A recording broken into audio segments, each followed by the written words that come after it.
오늘 우리 K 증시는 모처럼 미국과 아름다운 디커플링이 나왔습니다. 새벽 뉴욕 증시는 3대 지수 모두 하락 마감했지만 우리는 어제 올랐던 환율이 다시 내려오면서 외국인들이 순매수로 돌아섰고요. 또 무엇보다 그동안 모든 수급을 빨아들였던 초전도체 관련주들이 썰물을 맞이해가지고 에코프로를 비롯한 2차 전지주들, 그리고 삼성전자를 비롯한 코스피 시총 대형주들까지 골고루 유동성이 공급이 됐습니다. 근데 제가 이제 그 초전도체를 거의 경제 유튜버 중에서는 최초로 소개해드렸던 초전도체 전도사로서 참 어제 그 메릴랜드 주립대에서 LK99는 상온 초전도체가 아니다라는 발표는 상당히 좀 마음이 아팠는데요. 거기다가 오늘은 이번 LK99 실험에 있어서 사실상 최초로 재현에 성공했다고 발표했던 베이징대의 LK99 상온 초전도체 실험 결과가 거짓이었다는 발표가 나왔습니다. 참나 미치겠네. 제가 이거 처음 나왔을 때 얘기했었잖아요. 중국은 원래 간체를 쓰는데 그 포스팅에 왜 번체로 써있냐, 이거 약간 어그로성일 수 있다고 그때 그랬었잖아요. 그래도 이제 우한대학교 실험 결과랑 영상은 철석같이 믿고 있는데, 어쨌든 미국 메릴랜드 주립대에서 이거 초전도체 아니라고 한 이후에 그걸 반박하는, 그러니까 LK99 니네가 실험을 못 같이 해서 그렇지, 야 우리는 그 레시피대로 했더니 상온 초전도체가 떡하니 나왔다 봐라, 이런 발표는 아직까지 없는 상황입니다. 자, 오늘은 진짜로 평화로웠던 K 증시, 일단 모처럼 코스닥이 코스피보다 더 큰 폭으로 오르는 형보다 나은 동생 장세가 펼쳐졌고요. 그 덕분에 코스닥 지수는 900선을 재탈환했습니다. 우선 여기는 에코프로 형제들의 활약이 제일 돋보였는데요. 드디어 이번 주 금요일 큰형이죠. 에코프로가 8월 11일 MSCI 한국펀드 편입 여부, 이게 이번에 결정이 됩니다. 현재 여의도에서는 뭐 거의 99.9999%의 확률로 이번 이 에코프로가 MSCI 편입 성공을 할 것으로 베팅하고 있는데, 이 MSCI 한국펀드가 뭐냐면요, 시총 46억 달러짜리, 우리 돈으로 6조 넘는 규모의 펀드고요. 이 자체 시총도 뭐 시총이지만 이제 외국인들이 이 MSCI 한국펀드 기준가를 벤치마크 삼아가지고 K증시 비중을 조절한다는 점에서 대표성이 크죠. 그래서 그 추종 자금만 현재 64조 원으로 추정되고 있습니다. 그럼 당연히 개별 종목들의 비중이 또 중요할 텐데요. 이 브레이크다운을 보면은 대체로 이제 코스피 시총 순서대로 이 MSCI 한국펀드 비중도 같이 들어가 있습니다. 그러니까 이제 당연히 삼성전자가 비중 1위 23%고, 그 다음 SK하이닉스, 삼성 SDI, LG화학 쭉 이런 순위죠. 그리고 LG에너지솔루션도 비중 10위 1.82% 들어가 있는데, 이게 처음 LG화학에서 물적 분할할 때 그때 뭐 외국인들이 LG화학 팔아서 전부 일로 간다, 혹은 또 반대로 LG에너지솔루션 자체가 LG화학이랑 지분이 겹쳐가지고 반대로 외국인들은 한 푼도 안 살 것이다, 이렇게 시나리오가 있었는데 얼마 지나서 보니까 둘 다 틀렸고요. 그냥 외국인들은 여기 보시는 MSCI 구성 종목 비중대로 LG에너지솔루션 비중을 그대로 채웠다. 그럼 이제 이번에 이 에코프로가 MSCI 한국펀드 편입이 되면 이 100개 정도 되는 이 종목 중에서 과연 비중이 몇 위를 차지하게 될 것이냐. 사실 이 MSCI 한국펀드의 코스닥 종목이 편입되는 게 이례적인 일이라서 확실히 단정 짓기는 그렇지만, 에코프로 시총만으로 보면은 비중 10위권 내에 들어갈 수도 있다는 예상이고요. 근데 뭐 그거는 MSCI 맘이죠. 하여튼 그래서 이번 이 에코프로의 MSCI 한국펀드 입성으로 인한 유동성 효과는 최대 1조 7,400억 원 정도, 그러니까 에코프로의 외국계 매수자금 1조 7,400억이 여기서 더 추가가 된다, 이런 시나리오가 있습니다. 그러나 K증시에서 그런 모든 기대감, 희망, 회로, 정신승리, 상상임신 이런 걸 한 방에 날려버리는 세 글자가 있죠. 바로 선반영. 거기다가 이제 또 현재 걸려있는 이슈가 바로 에코프로 회장의 내부자 거래 혐의 재판 이건데, 1심에서 징역 3년에 집행유예 5년 그리고 벌금 35억 선고됐죠. 근데 괜히 항소했다가 검찰에서 괘씸죄로 조진답시고 2심에서 징역 2년 실형 나오면서 법정 구속이 됐습니다. 그리고 이제 이 대법원 판결이 드디어 8월 18일 다음 주 금요일에 잡혀 있습니다.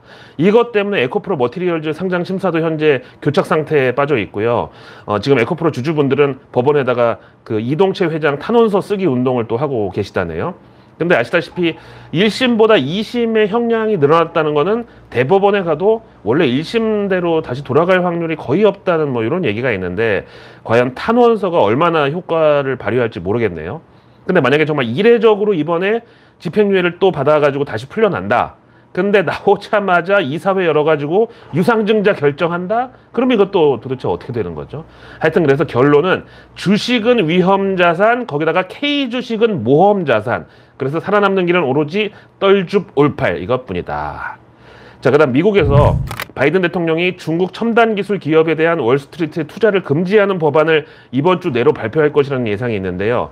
여기에 반도체, 인공지능 AI, 그리고 양자 컴퓨팅 이런 분야가 들어가 있는데 혹시 만약에 여기 리튬 이온 배터리 소재까지 들어간다고 그러면 이제 에코프로 이번 MSCI 한국펀드 편입은 더 대박으로 흥행을 칠 수가 있겠죠. 근데 바이든이 만약에 리튬 이온 배터리까지 여기다가 집어넣으면은 당장 미국 내에 있는 중국 배터리랑 소재 공장들만 빼고 나머지는 정작 아쉬운 게 미국일 텐데 과연 그럴까요? 근데 보니까 미국 하원의회가 현재 이 MSCI의 중국 기업 투자 관련해서 조사에 착수했다 그러네요. 거기다가 운용 규모 기준 세계 1위 운용사인 블랙락도 같이요. 그럼 이제 당장 MSCI는 물론이고 다른 월가 운용사들도 요걸 이제 시범 케이스로 보고 중국에 갔던 투자 자금 다 회수해가지고 우리 대한민국으로 한반도에 상륙하는 게 아닌가 이런 희망적인 시나리오도 우리가 가정해 볼 수가 있겠죠. 하여간 당장 내일이라도 바이든이 중국 투자 금지 행정명령 발표하면서 거기 반도체랑 AI 기술뿐 아니라 배터리 소재까지 들어갔다 그러면 진짜 완전히 한중일 증시가 뒤집어지는 겁니다. 자, 중국 얘기 나온 김에 어제 내일 뉴스 미리 보기에서 말씀드린 대로 오늘 중국이 7월 생산자 물가, 소비자 물가 두 개를 동시에 발표했는데 뭐 생산자 물가 지수 PPI는 지난 6월 달에도 마이너스가 나왔으니까 이번 7월에도 마이너스 4.4%, 이거는 뭐 그럴 수 있다고 보는데 이제는 소비자 물가 지수 CPI도 마이너스입니다. 0.3% 하락으로 찍혀버렸습니다. 그러니까 지금 중국 내수 경기가 작년 코로나 봉쇄 한창이었던 그 2022년 7월보다 더 하방 압력이 큰 상황이라고요. 특히 이제 식료품 가격이 지난 6월 2.3% 플러스에서 지금 한창 휴가철인 7월에도 1.7% 하락으로 돌아섰다는 것은 정말 내수 경기가 진짜로 안 좋다는 소리가 되죠. 거기다가 중국 소비자 물가 이 CPI가 전년 대비 하락한 게 거의 3년 만에 처음 있는 일이라고 합니다. 진짜 이 정도면 거의 지표 쇼크 수준이라고 볼 수 있는데요. 여기에 대해서 블룸버그는 중국 경제는 지금 확실하게 디플레이션에 빠져들었다고. 야, 니네 지금 경기 침체야. 그거는 알고 좀 지금 나대. 이렇게 완전히 조롱을 해버렸고, 반면에 중국 국가통계국에서는 이번 생산자 소비자 물가 하락은 일시적인 것이니 걱정 말라고 또 발표를 이렇게 했습니다. 그런데도 오늘 중국 상해지수, 홍콩 항생지수는 표정 관리를 애써 하면서 그래, 중국 당국이 더 과감한 경기 부양책에 나설 것이야. 이런 이제 기대감을 명분으로 해가지고 소폭 하락에 그쳤는데요. 그리고 또 아시다시피 중국은 아직도 이제 관치금융이 기본인데 오늘 같은 날 연기금이 감히 대량 매도를 칠 수가 있겠습니까? 거기다가 당국에서도 이번 디플레 조짐이 일시적이라고까지 얘기했는데 중국 연기금이 블룸버그 말을 듣고 그대로 매매를 할 수는 없었겠죠. 상해 ANZ 은행의 수석 투자 전략가 짱 자오펑은 이번 중국 소비자 물가 하락은 디플레이션 우려를 완전히 기정사실화 해버린 것이라면서 그나마 여름이라 관광 수요가 있어서 이 정도였지 이것마저 사라지는, 그러니까 계절성을 빼고 나면은 아마 중국 디플레이션은 더 심해질 거라고. 대신에 이제 중국 당국이 보다 확실한 경기 부양책을 들고 나올 것이라는 기대감이 유효하다. 근데 이것도 지금 중국이 경기 부양용으로 돈을 풀면은 위안화 가치가 또 흔들릴 수 있다는 점에서 외국인들은 야, 경기 부양책을 내놓으려면 벌써 내놨어야지, 이렇게 냉소적인 스탠스다라고 밝혔습니다. 이 양반 또 이거 당장 내일 출근길에 어디 끌려가가지고 무슨 전시회 치료 받는 거 아닌지 모르겠어요. 그 와중에 이제 중국 정부에서는 증권사 애널리스트들, 그리고 국책 연구기관의 연구원들, 그리고 언론사 기자, 앵커, 아나운서 이런 사람들한테 경기 침체, 디플레이션 이런 단어 사용을 금지하라는 지침을 하달했다고 그러네요. 야, 진짜 시진핑이야말로 이러다가 내부에서 추출당하는 거 아닌지 모르겠어요. 하여튼 해외 연구기관들에 따르면 현재 중국 내수 경제에 들어있는 리스크는 크게 세 가지인데, 첫째가 제조업 공급 과잉, 그 다음에 두 번째가 부동산 업체들의 부도 위험, 그리고 세 번째가 지방정부 부채, 이렇게라고 하네요. 근데 과연 중국 정부에서 경기 부양책으로 이런 것들이 과연 해소가 될 수 있을지 그거는 좀 잘 모르겠어요. 런하 반갑습니다. 오늘도 샤워만 5번 했고요. 또 깻잎머리로 카메라 앞에 앉았습니다. 저 내일 부산에서 말복 기념 오프라인 모임을 할 예정인데 지금 태풍이 저를 또 마중 나온답시고 부산 앞바다 쪽으로 향해 오고 있다네요. 제가 이럴 때 꼭 참고하는 일본 기상예보 사이트에 따르면은 보니까 부산 쪽은 아니고 한반도를 이제 서쪽으로 통과하는 이런 경로네요. 그래도 뭐 비는 당연히 오겠죠. 하여튼 기상특보 상황 보고 태풍 경보나 주의보 이런 거 내리면은 부산 모임은 뭐 연기할 수밖에 없겠고요. 아니면 내일 저녁쯤에 제가 유튜브 커뮤니티에다 사진 올려드릴게요. 그럼 예정대로 런던 고라니가 쏜다 삼계탕 모임 잘 한 걸로 아시면 되겠습니다. 자, 오늘의 외국계 리포트는 UBS가 글로벌 EV 배터리, 그러니까 2차 전지 메이커들의 선호도를 순위 매겼는데 한국에서는 탑픽이 LG 에너지 솔루션, 다음 SKI 테크놀로지, 그 다음이 포스코 퓨처엠, 그리고 제일 비선호가 에코프로 BM 이렇게 됐네요. 그러면서 UBS는 이 에코프로 BM에 대해서 다른 외국계 증권사들이 요즘 계속 지적하는 또 그거를 지금 걸고 넘어지는데요.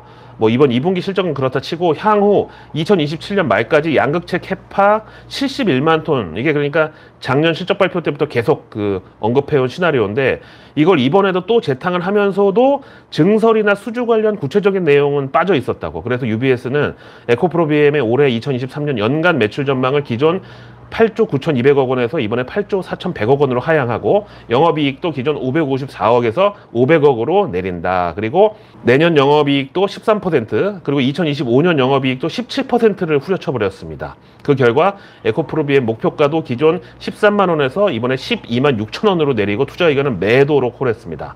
다음 포스코 퓨처엠에 대해서는 현재 미국 IRA 법안의 혜택을 유지하려면 2025년까지 중국산 배터리를 사용하지 않는 공급망이 갖춰져야 되는데 포스코 퓨처엠은 GM, LG 에너지 솔루션, 삼성 SDI 등의 고객사들과 106조 원 규모의 양극재 주문을 이미 체결했다고. 거기다가 모 회사 포스코 홀딩스가 이 IRA 법안에 전혀 예외가 안 되는 리튬과 니켈을 충분히 확보하고 있기 때문에 요걸 토대로 2030년까지 북미 시장의 요구 사항을 대부분 충족할 수 있다고 보고 포스코 퓨처의 목표가를 55만 원에 투자 의견 이거는 중립으로 봤습니다.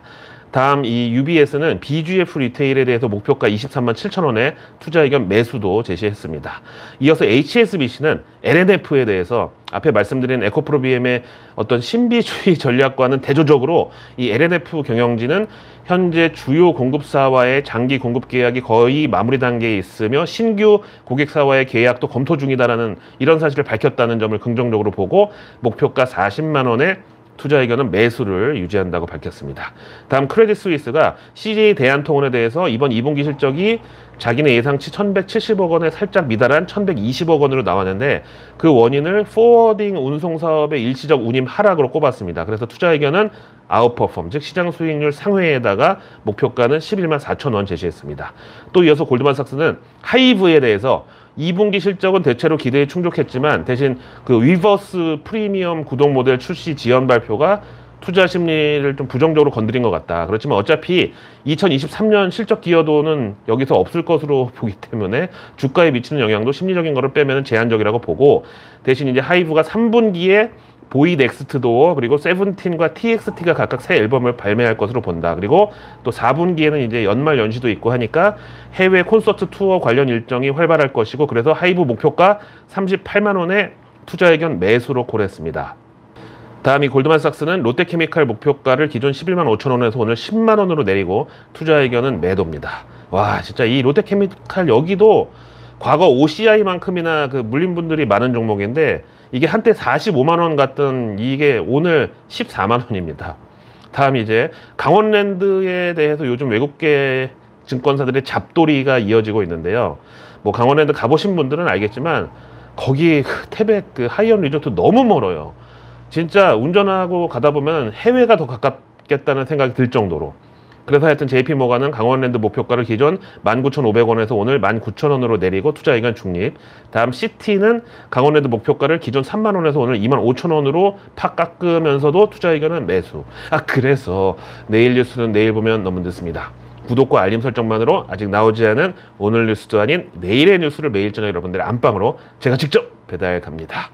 자 일단 짚고 넘어가야 될 게 어제 내일 뉴스에서 말씀드린 삼성전자 이재용 회장과 독일 올라프 숄츠 총리의 회동, 이게 이제 우리 시간으로 오늘 밤인데요. 이미 예상하기로는 자동차 전장 사업 관련 논의가 있을 것으로 보는데 이제 삼성전자가 지난 7월부터 첨단 그 5나노 파운드리 가동해가지고 미국 AI 반도체 기업 암바렐라라는 기업이 있는데 여기에 자율주행 차량용 반도체를 공급하기 시작했습니다. 이제 그럼 차량용 AI 반도체 관련해서 독일까지 삼성전자가 이제 접수를 할 거냐, 이게 관건인데요. 저는 누차 얘기했다시피 그 삼성 이건희 회장이 유일하게 잘 안 된 사업이 자동차였잖아요. 이걸 이제 이재용 회장이 아들로서 다시 굳게 맘먹고 이 독일 자동차 메이커들하고 전기차 공동 생산 이쪽으로 가면 얼마나 좋을까 이런 생각을 합니다. 야, 어차피 자동차 껍데기는 뭐 니네 말고도 만드는 데 많다. 근데 이 전기차하고 자율주행차 전용 반도체는 만들 수 있는 곳이 우리 삼성전자 비롯해가지고 몇 군데 안 된다. 그래서 컴퓨터 하드웨어랑 본체 그런 느낌으로다가 기술 우위에 있는 삼성전자랑 아예 전기차를 공동 생산하자. 이런 걸로 가르마를 싹 타보자는 거죠. 자, 내일은 8월 10일 목요일 그리고 말복입니다. 정부에서는 일자리 TF회의를 개최한다는데요. 그야말로 탁상 공론의 장이 될 거라고 보고 그냥 이제는 다른 대책이고 뭐고 필요 없고요. 그냥 3D 업무, 단순 업무는 다 인공지능이랑 로봇, 무인 이런 걸로 돌리고 인간은 그냥 시간 많아진 만큼 소비랑 재량 지출 더 늘려서 그걸로 이제 경제 굴리는 이런 세상으로 가는 거죠, 뭐. 다음 이제 내일 목요일에 요즘 계속 일정이 잡히고 있는 하기의 전력 수급 안정화 이 발표가 또 있고요. 다음 내일 환경부 일정이 보니까 요게 뉴스 플로우에 타기 좋을 것 같은데 무공해차 관련 분야 핵심 인력 양성 교육 추진 요겁니다. 사실 저도 전기차는 겨우 좀 이제 배웠는데 수소차는 충전이 너무 어려울 것 같아가지고 아직 엄두를 못 내고 있거든요. 그리고 내일 목요일 환경부가 폐기물 소각시설 과다처리 제재 기준 마련 이것도 있는데 이거는 공장에서 탄소 배출 정화 장치 유해가스 집진시설 그쪽 테마가 증시에 있죠. 다음 내일 목요일에 농식품부가 농림축산식품 공공 빅데이터 활용 창업 경진대회 시상식을 개최하는데 요거는 이제 스마트팜 그 기술이죠.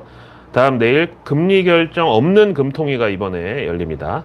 지금 미국은 내년 금리 인하 가능성에 대해서 연준 임원들이 슬슬 이제 군불대기에 들어갔는데 만약에 이번 8월 말 잭슨홀 미팅에서 제롬 파월이 내년 금리 인하 가능하다 이런 얘기 나오면 이제 또 서머 랠리가 인디안 서머 랠리까지 쭉 뻗는 거죠. 근데 이제 우리도 경기 부양할 마땅한 수단이 좀 필요한 상황이라고 저는 생각합니다. 이어서 내일 증시 일정은 우리 K증시 옵션 만기일 그리고 SBC라고 하는 싱글보드 컴퓨터를 활용한 방위산업 솔루션 업체 코츠 테크놀로지가 내일 상장하고요. 또 세포 분석 공정 장비 제조사 큐리옥스 바이오 시스템도 내일 신규 상장입니다. 그리고 스마트 레이더 시스템은 이름 그대로 스마트 레이더를 만드는 여기는 내일부터 공모 청약 들어가네요. 그리고 내일 목요일 실적 발표 기업들은 LG, 롯데쇼핑, 펄어비스, 한온시스템, 네오위즈, 애경산업, 파라다이스, NHN, CJ ENM, 서울반도체 이렇게 되고 다음 내일 목요일 미국에서는 MSCI의 분기 리밸런스 결과 드디어 이 발표가 있는데 우리 시간으로 11일 금요일 발표 예정이고요. 또 이날 미국 7월 CPI 소비자 물가지수가 나옵니다. 앞에 말씀드린 대로 지금 연준이 이번 긴축 사이클의 출구를 마련하는 것까지는 아니지만 그 시점 정도는 지금 고민하고 있는 것 같은데 거기 결정적으로 중요한 게 바로 이번 7월 소비자 물가지수가 되겠습니다. 자, 오늘 하루도 고생 많으셨고요. 태풍 대비와 함께 이번 주는 이렇게 또 주말로 흘러가네요. 내일 부산에서 말복 삼계탕 모임 런던 고라니가 쏜다 여기 당첨되신 분들 축하드리고요. 제가 개별적으로 연락드렸으니까 내일 봬요. 만약에 기상특보 같은 거 내려주면 그때는 다시 연락드리겠습니다. 고맙습니다.